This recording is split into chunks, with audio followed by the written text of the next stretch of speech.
30 years is a long time to keep quiet about something. Not because I lacked the words. I had the words. I just knew what using them would cost. The way my children saw their father. The way people looked at me. The way I looked at myself. I've been a fisherman all my life. I know these waters the way other men know their own hands. I know the difference between a seal and a dolphin at 300 yards in poor light. I know what fog does to the eyes, what exhaustion does to the mind, how a man alone on the water too long starts seeing familiar shapes in unfamiliar things. What I saw in August 1992 was none of that. For 3 decades I've turned it over, tried to reason it away, tried to bury it, but the memory hasn't softened with time. It's done the opposite, grown sharper, more insistent, like something working its way to the surface whether you want it to or not. I'm speaking now because silence has started to weigh more than doubt ever could, because I'd rather be honest and disbelieved than carry this to my grave. This isn't a polished account. I haven't rehearsed it. For 30 years I practiced the opposite. How to say nothing, how to change the subject, how to live around it. What follows is what I saw, what I remember, what I've carried alone since that morning. I don't expect you to believe me. I wouldn't blame you if you didn't. But it happened, and I'm finally saying so. His name is Richard Calloway, though in his town everyone calls him Rick. He's 73 now, but his hands still carry the roughness of 50 years working fishing nets. His house sits on a rocky stretch of coastline in northern Maine, one of those places where the forest meets the sea without ceremony, where fog rolls in most mornings and stays until noon. He's lived in the same house since 1978, raised 2 children there, buried his wife 3 years ago. The ocean is visible from his kitchen window, a constant gray-blue presence that has defined every day of his adult life. Rick isn't a storyteller by nature. He doesn't embellish, doesn't seek attention. In the small fishing community where he's worked his entire career, he's known as reliable, quiet, the kind of man who shows up on time, does the work, goes home. His logbooks were always the most meticulous of any crew he worked with. Weather conditions, catch weights, equipment notes, all recorded in neat, small handwriting. This is important context. This is not a man prone to exaggeration or fantasy. For 30 years, he carried a secret that violated everything he understood about the world. The weight of it changed him in ways he couldn't explain to anyone, not even his wife. He became more withdrawn, spent longer hours on the water, as if proximity to the ocean might somehow resolve what he'd seen. Stopped going to church because sitting in the pew felt like lying by omission every Sunday. I thought about telling her, he says, speaking about his wife, at least a dozen times. Lying in bed at night, the words would come right up to my throat and then stop. What would I even say? How do you tell someone you love that you saw something impossible? The secret created a distance he couldn't bridge, not because he wanted to hide it, but because speaking it felt like stepping off a cliff with no idea what was at the bottom. He didn't write it down, didn't confide in a priest or a therapist, didn't search online for similar accounts or try to find explanations. He did the opposite. He tried to bury it so deep that maybe, eventually, he'd stop believing it himself. That didn't work. Rick's daily life continued in all the expected patterns. He fished. He came home. He had dinner with his family, watched his kids grow up, graduate, move away. He attended town meetings and bought groceries and repaired his truck when it broke down. From the outside, everything looked normal, but inside, he was split. There was the version of himself that went through the motions of ordinary life, and there was the version that kept returning to that morning in 1992, replaying it, testing it, trying to find the crack where reality had bent. The ocean became both comfort and torment. He needed to be near it, couldn't imagine living anywhere else. But every time he looked at the water, the memory surfaced. He'd scan the waves reflexively, half expecting to see it again. He never did. I started wondering if I'd made it up, he says. If my mind had just broken for a few minutes and manufactured the whole thing. That almost seemed easier to accept than the alternative. But the memory didn't behave like a delusion. It didn't shift or distort over time. The details remained fixed. The exact color of the water, the angle of the light, the distance, maybe 40 feet. The duration, less than 2 minutes, but long enough. The way it moved, the way it looked at him. That last part is what haunted him most. The eye contact, not the curiosity of an animal noticing a human, but something closer to recognition, an acknowledgement of mutual strangeness.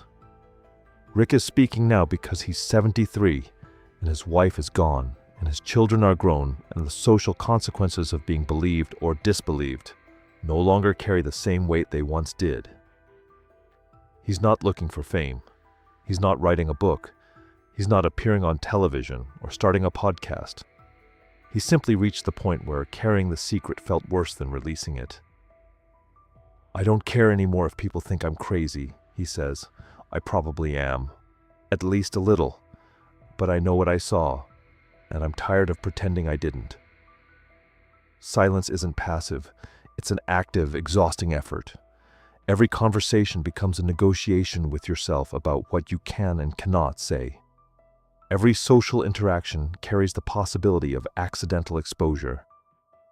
For Rick, this meant 30 years of careful navigation. 30 years of listening to other fishermen talk about strange things they'd seen on the water, unusual waves, odd weather, marine animals behaving strangely, and staying quiet.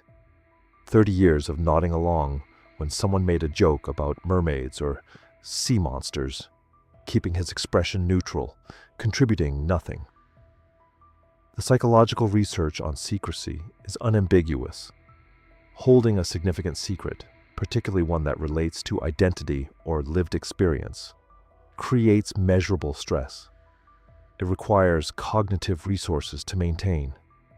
Studies show that people carrying secrets report feeling physically burdened by them, as if the secret has weight.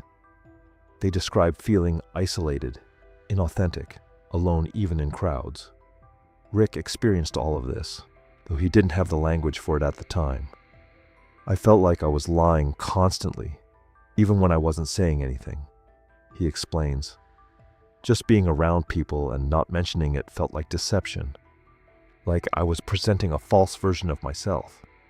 This is a common feature of significant secrecy. The undisclosed truth begins to feel like the most important true thing about you, and everything else becomes performance. But Rick's silence wasn't irrational. It was self-preservation. There's a concept in sociology and ufology, the field that studies unidentified phenomena, called the giggle factor. It refers to the powerful social penalty attached to reporting experiences that fall outside accepted norms. Even credible professionals, commercial pilots, police officers, military personnel, risk their reputations when they report something unexplained. They become the subject of jokes. Their judgment is questioned. Their competence is reassessed. For a fisherman in a small coastal town, the stakes were high. Rick's livelihood depended on other people trusting him, trusting his competence, his stability, his judgment on the water. If word got around that he'd seen a mermaid, that trust would evaporate. I thought about what would happen if I told people, he says. Best case, they'd think I'd had a hallucination. Worst case, they'd think I was losing my mind. Either way, I'd become the guy who saw the mermaid. That would be my identity. Everything else about me would be secondary. He wasn't wrong. Small communities have long memories, and once a narrative takes hold, it's almost impossible to dislodge. So he stayed silent. not because he doubted what he'd seen, but because he understood the cost of speaking. This cost was compounded by the nature of the experience itself. Rick had no physical evidence, no photographs, no witnesses, nothing but memory and the unshakable certainty that what he remembered was real. In a culture that demands proof, personal testimony, especially testimony of something impossible, holds almost at no value. He knew this. He'd spent his whole life in a world where evidence mattered, where fish were weighed and counted, where weather reports were verified, where mechanical problems had diagnosable causes.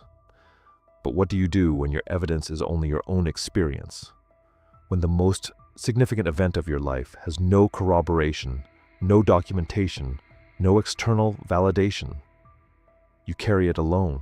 Rick also faced a more subtle burden, the isolation of being the only person who knew. Shared experiences create connection. Secrets create distance. His wife could tell something had changed in him after that summer, but she didn't know what. His kids noticed he was quieter, more distant, but attributed it to the stresses of fishing or aging or grief in ways they couldn't specify. He wanted to tell them. The words were there, arranged and ready, dozens of times over the years. But each time, the same thing stopped him. The knowledge that once spoken, the secret couldn't be taken back. The relationship would change. They'd look at him differently. Even if they believed him, which seemed unlikely, they'd carry the same burden he did. He'd be passing the weight to them. I didn't want to do that to them, he says. It was mine to carry. Why should they have to live with it too? This is the paradox of significant secrets. They isolate you, but speaking them feels like contamination. You protect others by staying silent, but the silence deepens the isolation. Rick wasn't protecting just his reputation. He was protecting his relationships, his sense of normalcy, his ability to function in a world that had no framework for what he'd experienced. The silence was rational, necessary even, but it was also corrosive. August 14th, 1992. He can give you the date without hesitation. 30 years later, he remembers it with a clarity reserved for births, deaths, and moments that rupture the fabric of ordinary life. It was a Thursday. Early morning, before the tourist boats left the harbor, he'd taken his skiff out alone, a 22-footer he'd built himself over 2 winters. Solid fiberglass hull painted the faded blue, of workboats everywhere. He was 43 years old then, strong enough to haul nets solo, experienced enough to read weather in the color of the water. The forecast promised calm seas. He planned to check his lobster pots 3 miles offshore, where the shelf drops away and the bottom turns from sand to rock. Good territory. He'd been working those waters for 15 years. He left the dock at 5:30, just as the sky began to separate from the ocean. The engine ran smooth. The air tasted of salt and diesel. Everything normal, everything routine. By 6:15, he'd reached the first buoy. The water was strange that morning. Not rough, the opposite. Too still. A glassy flatness that made distance hard to judge, made the horizon seem closer than it should. No wind, the kind of calm that makes experienced fishermen uneasy because it feels withheld, temporary. He pulled the first pot, empty except for a few spider crabs. He reset it and moved to the next marker. That's when he noticed the silence. No gulls. He looked up and realized the sky was empty. In all his years on the water, he'd never worked in that kind of quiet. Gulls follow boats. They scream and wheel and wait for bycatch. Their absence felt wrong in a way he couldn't articulate. He checked the second pot, also empty. He was reaching for the third line when he saw the ripples, concentric circles spreading across the glassy surface, maybe 40 yards off his starboard side. Too large for a fish breaking the surface, too deliberate for a seal coming up for air. He stopped pulling the line.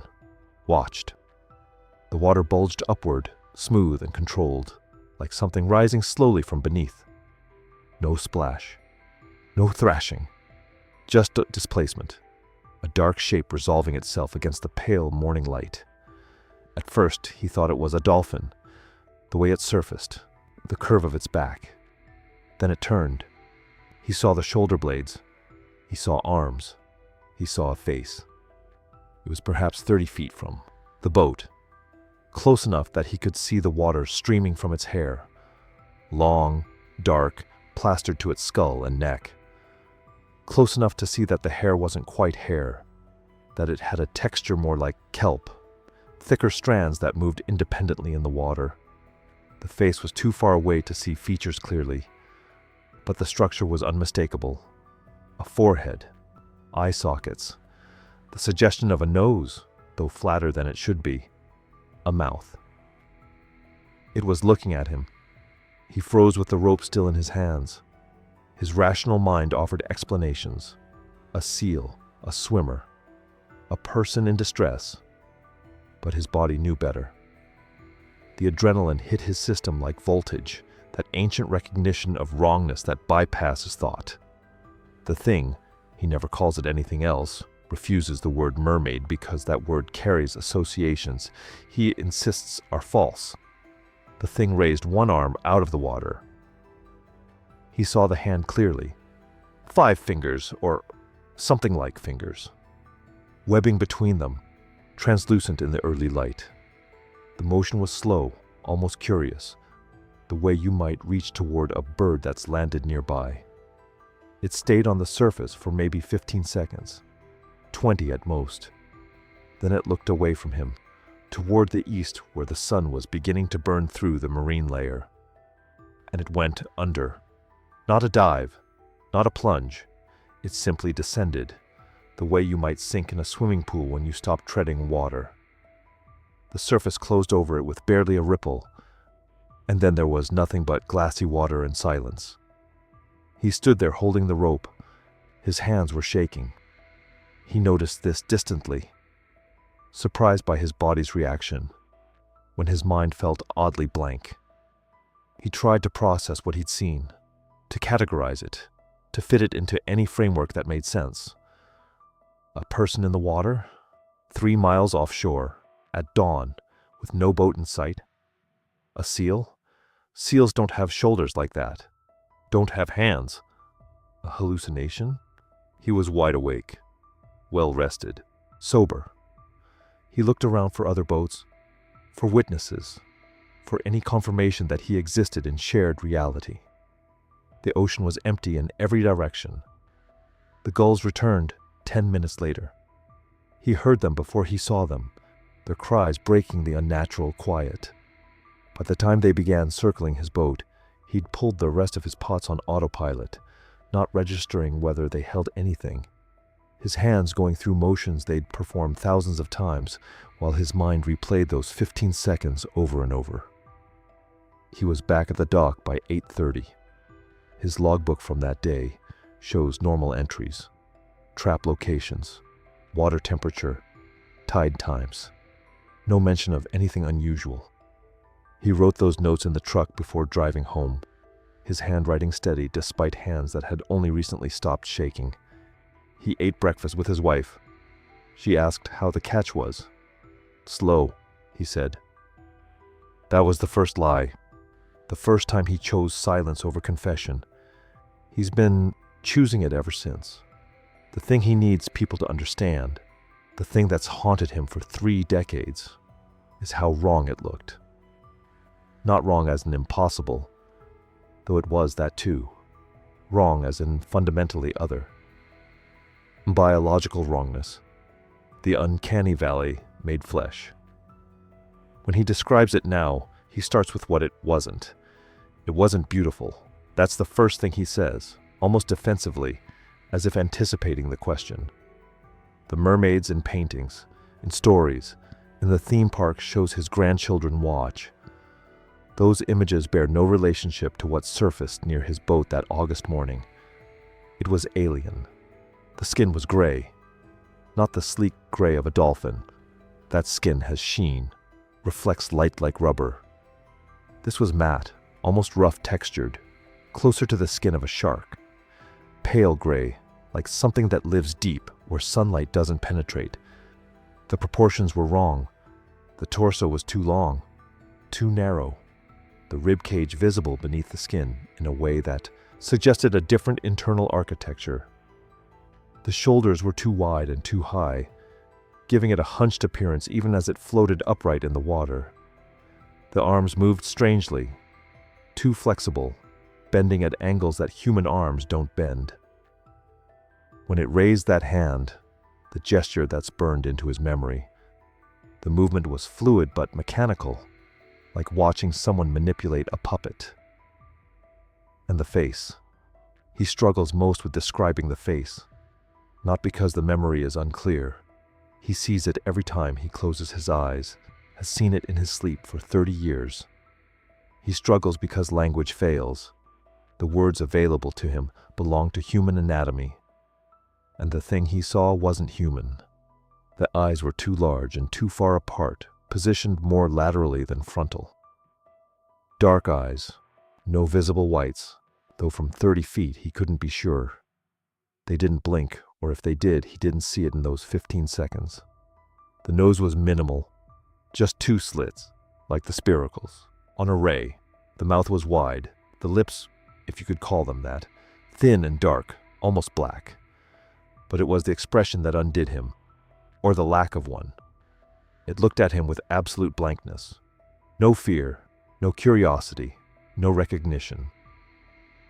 The kind of gaze you get from a large fish in an aquarium, aware of your presence but unmoved by it, operating on a consciousness so different from yours that no communication is possible. That gaze lasted maybe 5 seconds. It felt much longer. When he tells this part, his voice gets quieter. This is the detail that bothers him most, more than the physical wrongness, more than the impossibility. The thing looked at him, acknowledged his existence, and dismissed him as irrelevant. Then it looked away towards the sunrise and descended. He spent 3 decades trying to reconcile what he saw with what he knows about the ocean. He's read books on marine biology, pored over field guides, studied photographs of every seal species, every large fish, every known creature that might surface the way that thing surfaced. Nothing matches. Seals have dog-like faces, short necks, flippers. Sea lions are bigger, but still recognizably mammalian, still within the boundaries of familiar morphology. Manatees are the traditional explanation for mermaid sightings. Slow-moving, occasionally upright in the water, vaguely humanoid if you squint. But manatees live in warm waters, coastal areas, river mouths. None had been spotted within 1,000 miles of where he was fishing. He considered illusions. The Fata Morgana mirage, a phenomenon where atmospheric conditions bend light, making distant objects appear elongated or distorted. He'd seen mirages before, knew how they could transform ships on the horizon into floating castles, how they could make the shoreline seem to rise or fall. But mirages don't make eye contact. They don't move independently. They don't surface and descend. He considered hallucination, though he resists that word. He hadn't been drinking, hadn't been using medication, wasn't sleep-deprived. The theory falls apart when he considers the specificity of the memory, the way he can still recall the texture of the thing's skin, the webbing between its fingers, the particular way the water ran off its shoulders. Hallucinations are fuzzy. Memory fades. This hasn't. The closest match he's found isn't in modern marine biology texts. It's in the old accounts. Christopher Columbus, 1503, off the coast of Hispaniola. He recorded seeing 3 mermaids that rose high out of the water. His description, they were not as pretty as depicted, having masculine faces. Henry Hudson, 1608, in Arctic waters near Norway. His crew reported a mermaid with a tail like a porpoise, speckled like a mackerel, but the upper body of a woman. One detail stands out. The crewman who saw it noted how it looked at them before disappearing. 18th century sailors' accounts from the North Atlantic describe selkies and meros, not the beautiful sirens of legend, but something stranger. Gray-skinned, large-eyed, more amphibian than human. These accounts were dismissed as superstition, as misidentification, as the ravings of men too long at sea. They don't appear in natural history books. They exist only in margins, in folklore, in the rejected data of maritime history. But they describe what he saw. Whatever surfaced near his boat that morning wasn't a fairy tale. It was biological, physical, real in the way that deep-sea creatures are real, perfectly adapted to an environment we barely comprehend, operating according to evolutionary pressures we can only guess at. It existed in the water the same way his boat existed, the same way he existed. Solid, present, undeniable. That's what makes the silence unbearable. He saw something real, something that science says shouldn't exist but might, in the vast, unmapped darkness of the ocean depths. And for 30 years, the only proof has been his unwavering certainty and the unchanging clarity of a memory that refuses to fade. The rational explanations are straightforward enough. A manatee surfacing in murky water. A seal hauled out on distant rocks, backlit by afternoon sun. The curve of a dorsal fin misread through waves and salt spray. A mind primed by isolation, expectation, and the strange optical tricks that happen where water meets air. These are the answers marine biologists offer when asked about mermaid sightings. And they're not dismissive answers. They're grounded in documented cases where witnesses absolutely certain they'd seen something impossible later discovered they'd been looking at something entirely ordinary under extraordinary conditions. The fisherman has heard all of them. He's considered each one carefully over 30 years, turned them over in his mind on sleepless nights, tested them against what he remembers, wanted them to fit. They don't. Start with manatees, the most common explanation offered for historical mermaid accounts. Particularly Christopher Columbus's famous 1493 sighting off the coast of what is now the Dominican Republic. Columbus described seeing 3 mermaids that rose high out of the water, noting they were not as beautiful as they are painted. What he'd actually seen were Caribbean manatees. The confusion is understandable from a distance. Manatees are large, gray, and vaguely female manatees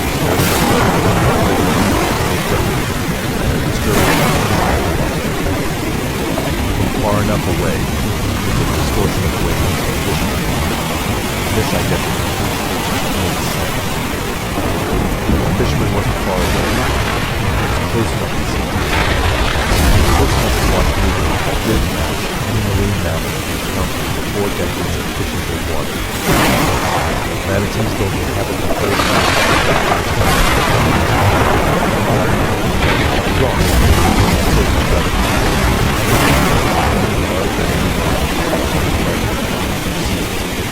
dolphins.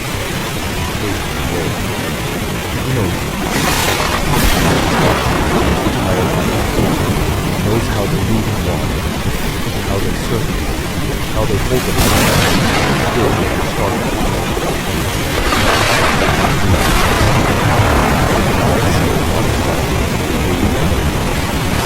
Other explanations, specifically a phenomenon called Fata Morgana. This is a complex superior mirage that occurs when layers of air at different temperatures bend light in unusual ways. The effect can make distant objects appear elongated, stacked, or completely transformed. Ships can seem to float above the horizon. Rock formations can appear to tower impossibly high. And under the right conditions, ordinary objects can take on bizarre, almost animate qualities. Fata Morganas are documented, repeatable, and scientifically understood. They're not rare. Mariners have recorded them for centuries, often in the same locations where atmospheric conditions reliably produce the effect. Could he have witnessed one?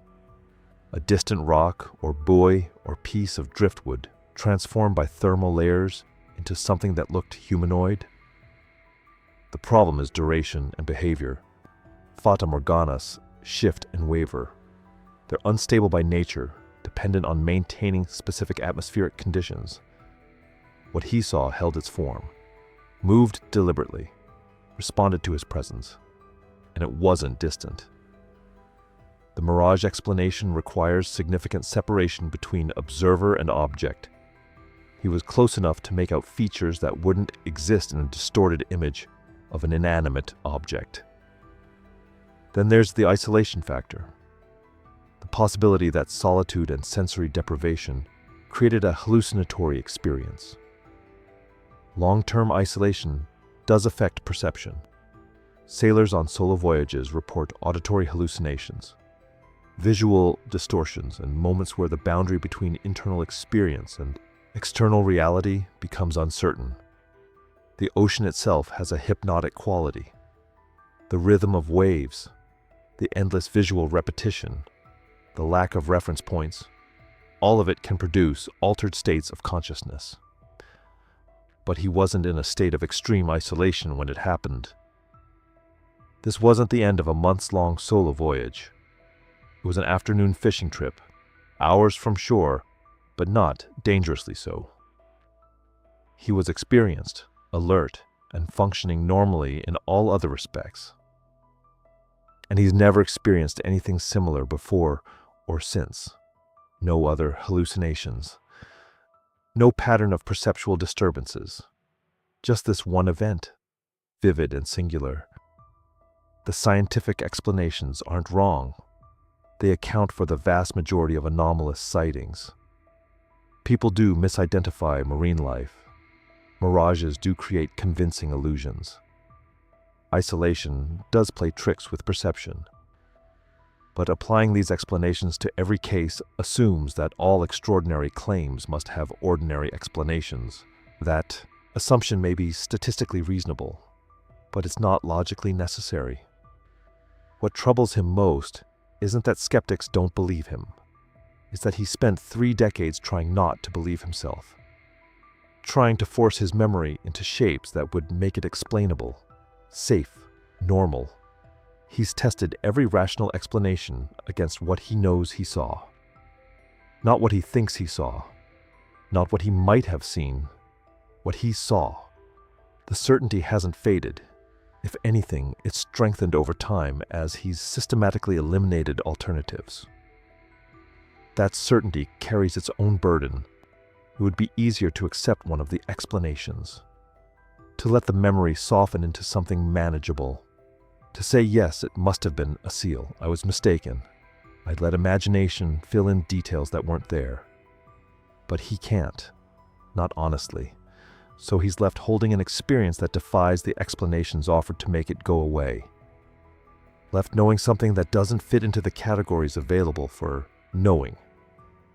The scientific lens clarifies most mysteries, but sometimes it only sharpens the outline of what remains unexplained. The memory didn't fade the way normal memories do. Neuroscientists explain that memory isn't static. It's not a recording played back unchanged. Every time we recall something, we reconstruct it, pulling fragments from different areas of the brain and reassembling them. In the process, details shift, perspectives change. The memory evolves each time it's accessed, influenced by everything we've experienced since. Most memories blur over time. Edges soften. Specifics disappear. We remember the general shape of events, but lose the precise details. This memory stayed sharp. 30 years later, he can still describe the exact color of the water that afternoon, the quality of the light, the temperature of the air against his skin. The the sound the creature made when it surfaced. Not quite a gasp, not quite a sigh, something between human and animal that he's never heard before or since. Psychologists call these flashbulb memories extraordinarily vivid recollections of shocking or emotionally significant events. People remember exactly where they were when they heard about national tragedies or personal crises. The memories feel photographically precise, frozen in perfect detail. But research shows flashbulb memories aren't actually more accurate than ordinary memories. They just feel more certain. The emotional intensity of the moment creates a strong sense of vividness, but the details can still distort over time without the person realizing it. He knows this. He's read about it in the years since, looking for explanations that might loosen the memory's grip. The question haunts him: is what he remembers now exactly what happened then? Or has 3 decades of recall reshaped it into something different? He can't answer that with certainty. Memory doesn't come with verification. But the core of it, the emotional truth of the encounter, has never wavered. The fear, the awe, the profound sense of wrongness and wonder existing simultaneously. That hasn't changed. Maybe the specific details have shifted. Maybe his mind has filled in gaps or sharpened edges that were originally blurrier. But the impact of that moment remains identical to what he felt standing on the boat in August 1992. That impact shaped everything that came after. His relationship with the ocean changed immediately. The sea had been his livelihood, his comfort, the constant backdrop to his entire life. He'd never feared it the way some people do. Respected it, yes. Understood its dangers, but felt at home on the water in a way he never quite felt on land. After the encounter, that ease disappeared. Every time he went out, he found himself watching the water differently, scanning for movement that didn't belong, listening for sounds that shouldn't exist. The ocean had contained something he couldn't categorize, and that meant it might contain other things equally impossible. He didn't stop fishing, couldn't afford to, financially or psychologically. But the work became different, heavier.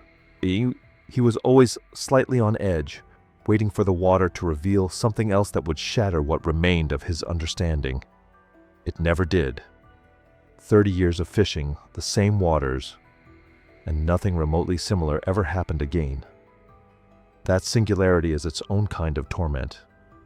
A repeated phenomenon could be studied, documented, made sense of eventually. But a single occurrence exists in permanent isolation.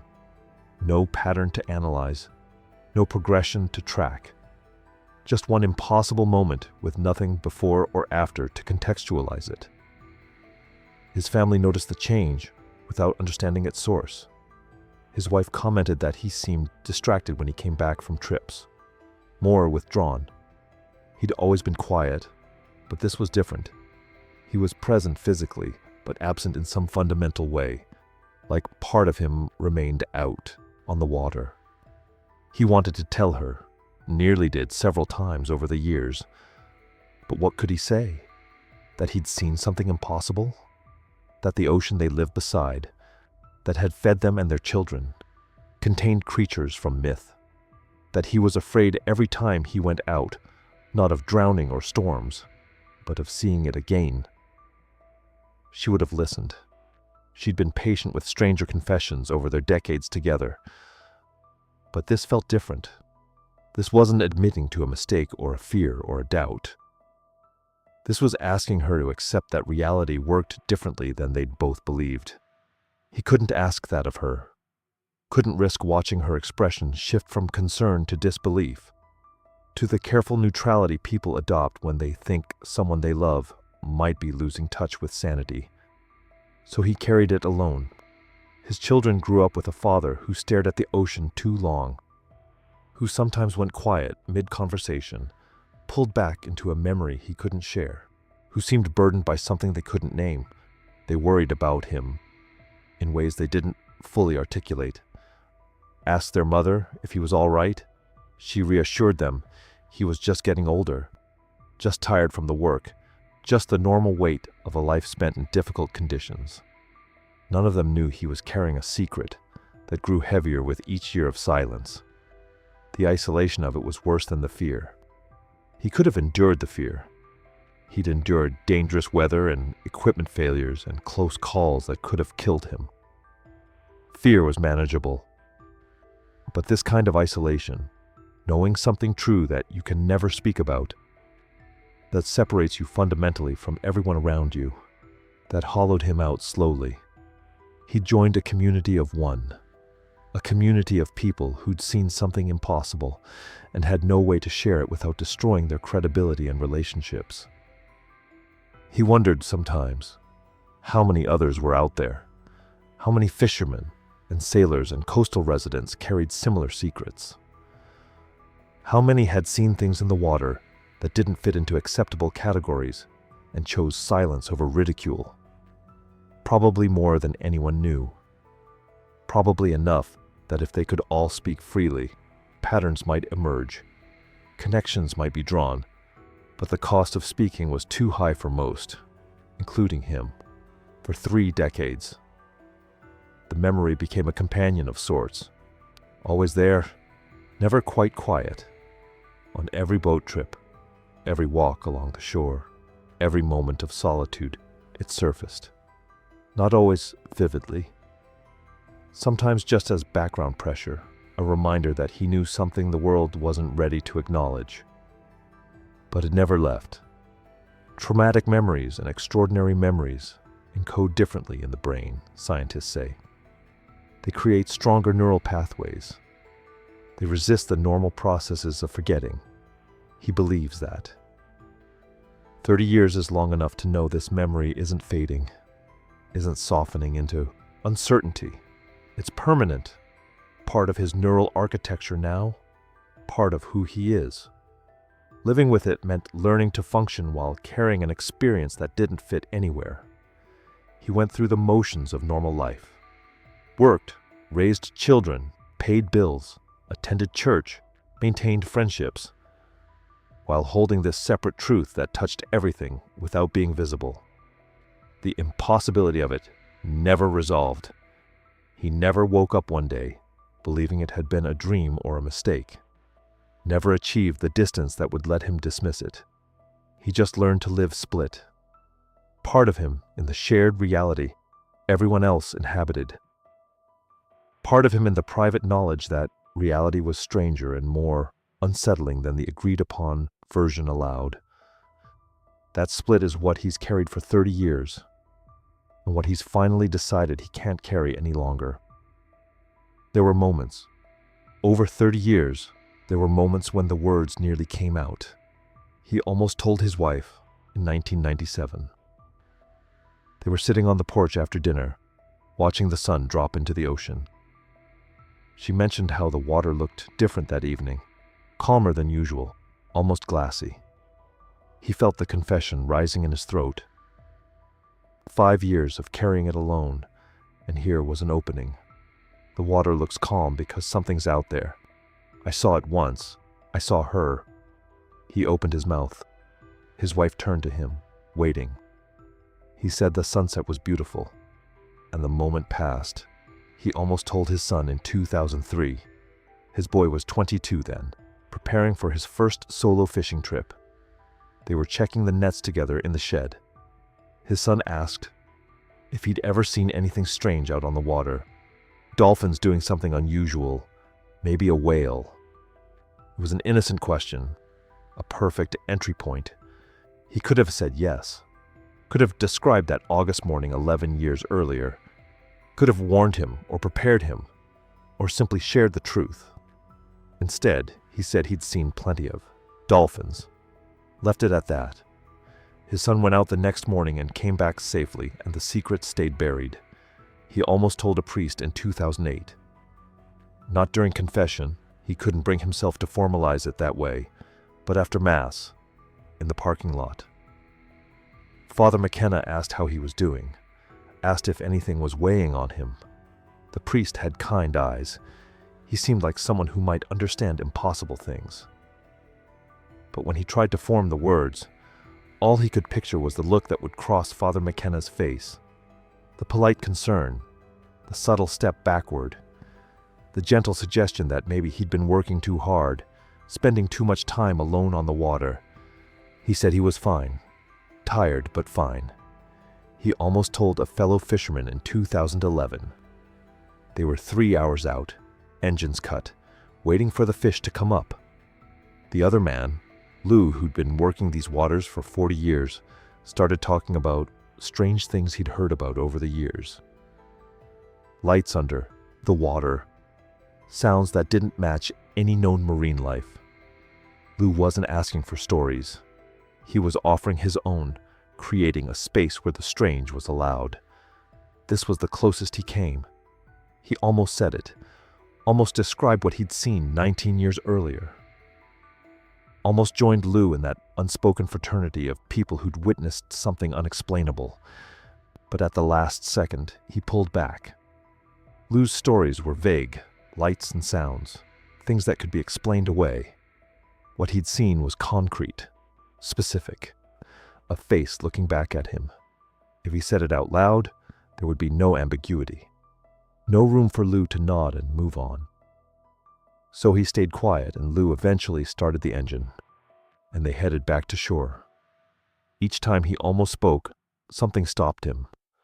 Sometimes it was fear of the reaction, the look, the laugh, the slow social death that would follow. In a small coastal town, a reputation could be destroyed by a single story. He'd seen it happen to others. The man who claimed he'd seen a sea serpent in 1985 became a joke. 30 years later, people still brought it up at the bar, still smiled when his name was mentioned. He didn't want to be that man. Sometimes it was fear that speaking would make it real in a way he wasn't ready for. As long as the secret stayed inside him, he could almost convince himself it had been a trick of the light, a hallucination brought on by dehydration or sun glare. But if he said it out loud, if he put it into words another person could hear, it would become fixed, permanent. He would have to defend it. And sometimes, this was the hardest part, he stopped himself because he wasn't sure he wanted to share it. The encounter was his. It belonged to him in a way nothing else in his life did.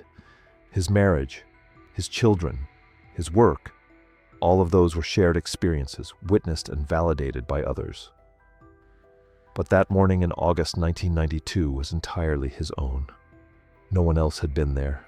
No one else had seen what he'd seen. Telling it would mean giving it away. So the years passed, and the almost confessions piled up. Almost told his daughter when she asked about his nightmares. Almost told his doctor when the insomnia got bad enough to need medication. Almost told the journalist who came through town in 2015 writing a book about local maritime history. Each time he came close, each time he chose silence. The isolation compounded. Every untold story added weight. He began to feel like he was living two lives. The visible one, where he was a fisherman and a father and a husband, and the invisible one, where he carried a memory that wouldn't fade. The gap between those lives grew wider each year. By 2018, he'd been holding the secret for 26 years. It had become part of his identity. The man who knew something no one else knew. The man who'd seen something no one else had seen. He wondered sometimes if he'd carry it to his grave. He assumed he would. He's 74. Now, that changes things. In gerontology and psychology, there's a recognized phenomenon. As people approach the end of their lives, they feel a powerful need to resolve unfinished business, to share long-held secrets, to make sense of their life's narrative before it ends. He didn't read about this in a textbook. He felt it. 2 years ago, he was diagnosed with early-stage heart disease, not immediately life-threatening, but a reminder. His doctor used phrases like managing the condition and monitoring progression. What he heard was, "You're running out of time." That was when the silence started to feel different. For 30 years, keeping the secret had been about survival, social survival, reputational survival. But now, survival meant something else. It meant leaving an honest accounting of his life. Not a sanitized version. Not the story people expected. The real one. He started thinking about what would happen if he died without telling anyone. The memory would die with him. The encounter, whatever it was, whoever she was, would be erased. In a way, that felt like a second death. He'd already kept her hidden for 3 decades. If he stayed silent until the end, it would be as if she'd never existed at all. That bothered him more than he expected. He also realized he no longer cared about the giggle factor. At 74, with a heart condition and adult children and a lifetime of work behind him, the prospect of being laughed at didn't carry the same weight. What were they going to do? Ruin his reputation? He was already retired. Mock him at the bar? He barely went anymore. The social penalty that had kept him quiet for decades had lost its power. This is common in end-of-life psychology. The shift in priorities from social acceptance to personal truth. Younger people live in a web of social consequences. Their reputations affect their careers, their relationships, their futures. Older people, especially those confronting mortality, often feel that web loosening. The future is shorter. The need to be liked becomes less urgent than the need to be honest. He started talking to his wife more openly, not about the mermaid, not yet, but about other things he'd kept to himself over the years. Small regrets, moments of doubt.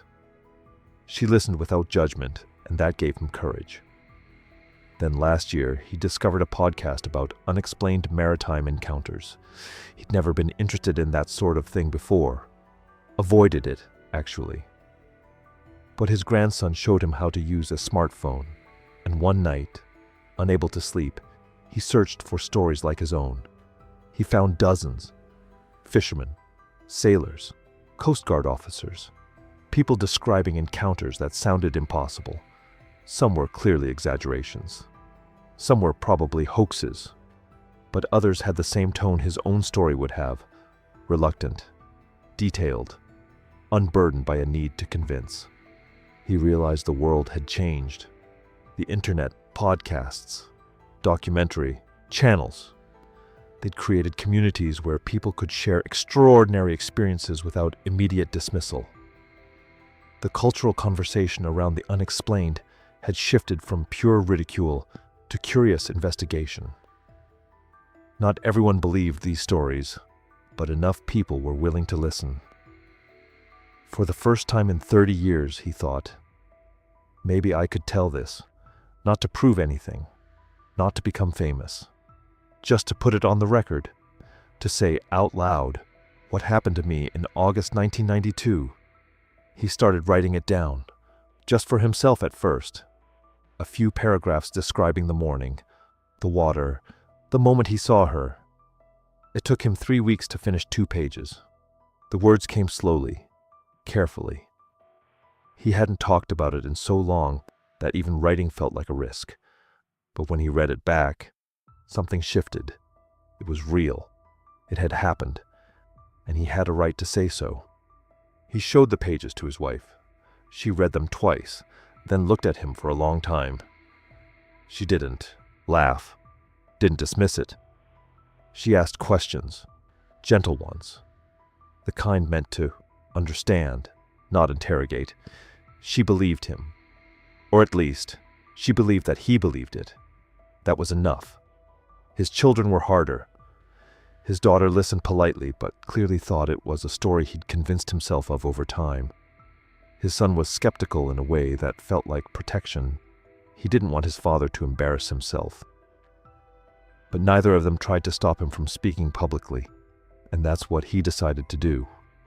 Not because he needed vindication, not because he thought it would change anyone's mind about mermaids or sea creatures or the nature of reality.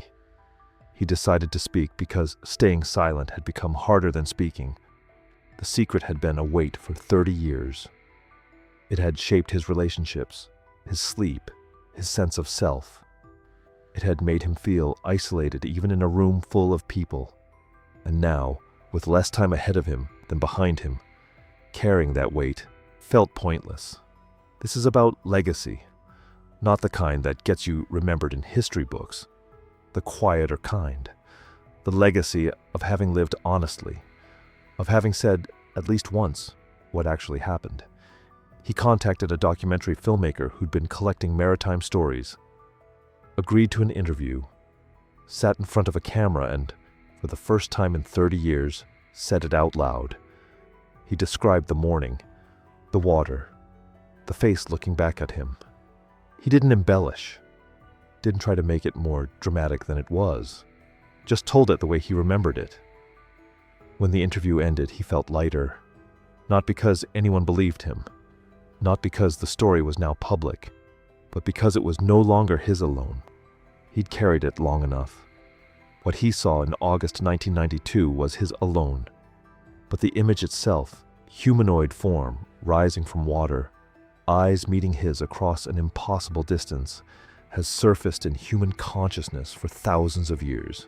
Babylonian priests worshipped Oannes, a god who emerged from the Persian Gulf each dawn to teach humanity wisdom before returning to the depths at sunset. Their texts describe him in careful detail, human above, fish below, speaking in a voice that carried across water. 4,000 years separate those priests from a fisherman off the Carolina coast, yet the form remains consistent. Greek sailors carved warnings about sirens into harbor stones.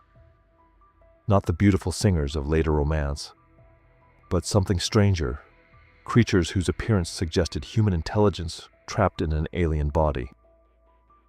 The warnings weren't about seduction. They were about the profound wrongness of seeing human features where they shouldn't exist.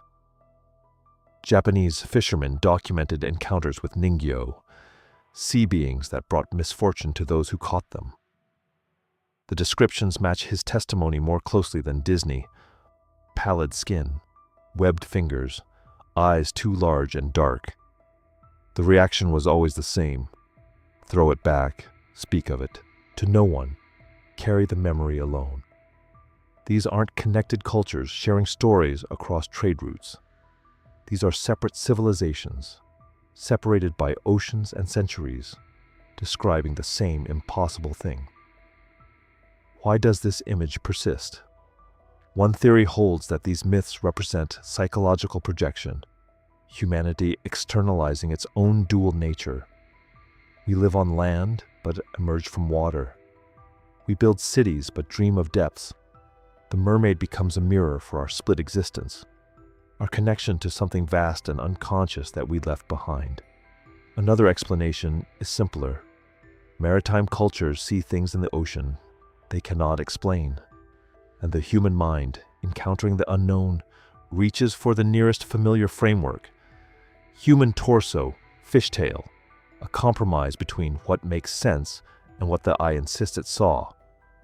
But there's a third possibility, that these myths persist because they document something real, not common, not easily explained, but present enough throughout human history that culture after culture developed frameworks to make sense of the sightings. The stories aren't projection or misidentification. They're the record of rare but genuine encounters with something we share this planet with, but have never successfully studied. His story, if true, isn't an outlier. It's the latest entry in a catalog that stretches back to the beginning of written history. The details change across cultures. The Babylonian god teaches. The Greek siren threatens. The Japanese ningyo brings bad luck. But the core remains constant. Something in the ocean resembles us enough to trigger recognition, yet differs enough to trigger profound unease. He spent 30 years wondering if he was crazy. If what he saw was real, he was never alone. Thousands of years of testimony stood behind him. Sailors, fishermen, priests, all describing the same shock of recognition across deep water. Maybe the myth endures because the experience endures, because the ocean keeps its secrets poorly, and every few decades, someone alone at the edge of the water sees something that shouldn't exist. Some speak, most don't. The silence protects them from ridicule, but it also isolates them from the long, human history of witnessing the same impossible thing. His decision to finally speak connects him to that tradition. He joins the Babylonian priests, the Greek sailors, the Japanese fishermen, ordinary people who saw something extraordinary and carried the weight of that knowledge however they could. The myth doesn't make his story true, but it does make him less alone. We've mapped the surface of Mars in higher resolution than the floor of our own ocean. That fact deserves emphasis. Humanity has sent rovers across 140 million miles of space to photograph another planet's rocks in minute detail. Meanwhile, over 80% of Earth's ocean remains unmapped, unobserved, and unexplored. We know more about the moon's craters than we do about the deepest trenches 20 miles off our own coastline. The Mariana Trench reaches depths of nearly 7 miles. At that pressure, the environment becomes as hostile as outer space. We've sent exactly 3 manned expeditions to its floor.